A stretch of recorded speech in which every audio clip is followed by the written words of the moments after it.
Hello everyone. So I'm back today with the topic of the first house that I mentioned that I will be discussing with you guys. So as per my last video, I mentioned that I would like to talk about the first house and how it is seen from the rest of the 12 houses in your birth chart or your Lagna chart. So as I talked about first house, it is the house of yourself. It is your own house. It represents your health, your personal identity, your well-being, your thought process, your mind. It represents your ego. It represents your self-esteem. So we have to check whether it goes towards the ego side or it represents your self-esteem as per your aspects and conjunctions on the first house. So as per the remaining of the houses, how first house is seen is like, if you talk about the second house, the first house it represents the losses and like losses from your family or losses of your family. It represents the solitude and isolation of your family. It represents the moksha of your family. So that's how first house is seen from the second house. And from the third house, the first house represents the gains and desires of your younger siblings. It represents the wish fulfillment of your younger siblings. It represents the friend circle of your younger siblings. So from fourth house, the first house represents your career and reputation of your mother, the public identity of your mother, and her needs are also seen from your first house.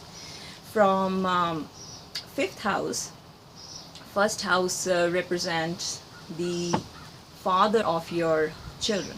That may be yourself, or if it is the birth chart of a female, it represents your partner. So it also represents the gurus of your children, the teachers of your children, and the spiritual beliefs of your children.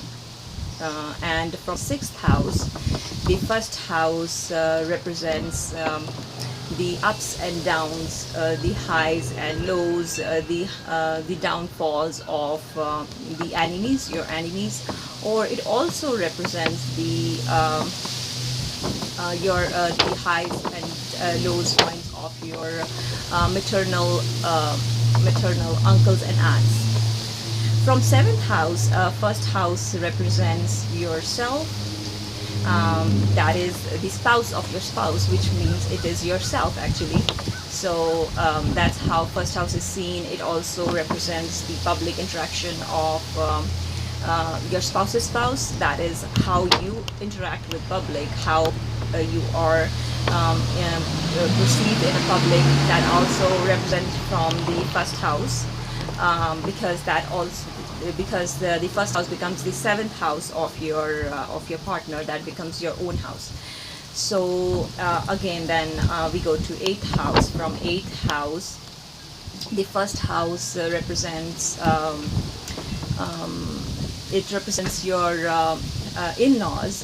It represents the deaths, diseases, and enemies of your in-laws, and that means your spouse's family. So that's what first house represents if it's seen from the eighth house. From ninth house, first house represents the children of your gurus, the children of your teachers, and it also represents the children of your father, especially the first child of your father.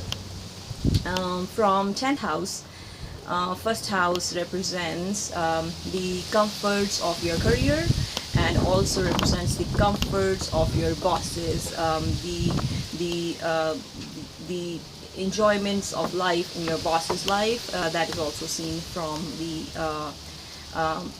the first house if it is seen from 10th house. The first house, if seen from 11th house, it represents the younger siblings of your elder siblings, which is also yourself again.